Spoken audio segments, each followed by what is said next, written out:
நீலகிரி மாவட்டத்தில் இன்று அதி கனமழை பெய்யும் என்றும் அதற்கான ரெட் அலர்ட்டை தற்பொழுது இந்திய வானிலை ஆய்வு மையம் விடுத்திருக்கிறது. அண்மை செய்தியாக பார்த்துக் கொண்டிருக்கிறோம். இதுகுறித்த கூடுதல் விவரங்களை செய்தியாளர் ஷெலினா வழங்க நாம் கேட்கலாம். வணக்கம் ஷெலினா, வானிலை ஆய்வு மையம் தரப்புல வேற என்னென்ன தகவல்கள் தெரிவிக்கப்பட்டிருக்கு, விவரங்கள்?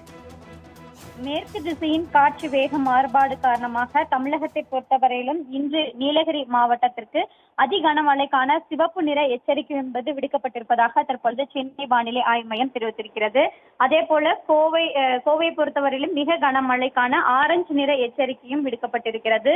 திருப்பூர், திண்டுக்கல், தேனி, தென்காசி, திருநெல்வேலி, கன்னியாகுமரி ஆகிய 6 மாவட்டங்களில் இன்று கனமழைக்கான மஞ்சள் நிற எச்சரிக்கை என்பது விடுக்கப்பட்டிருக்கிறது. குறிப்பாக தமிழகத்தில் இன்று ஒரு மாவட்டங்களில் அதி கனமழைக்கான சிவப்பு நிற எச்சரிக்கையும், அதே போல கோவையில் மிக கனமழைக்கான மஞ்சள் நிற எச்சரிக்கையும், அதே போல திருப்பூர், திண்டுக்கல் ஆகிய 6 மாவட்டங்களில் கனமழைக்கான எச்சரிக்கையும் விடுக்கப்பட்டிருக்கிறது.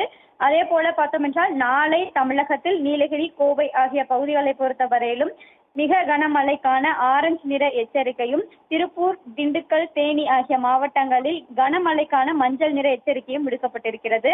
தொடர்ச்சியாக தமிழகத்தை பொறுத்தவரையிலும் அடுத்து வரக்கூடிய 3 தினங்களுக்கு கனமழை முதல் மிக கனமழைக்கும், இன்று அதி கனமழைக்கும் வாய்ப்பிருப்பதாக சென்னை.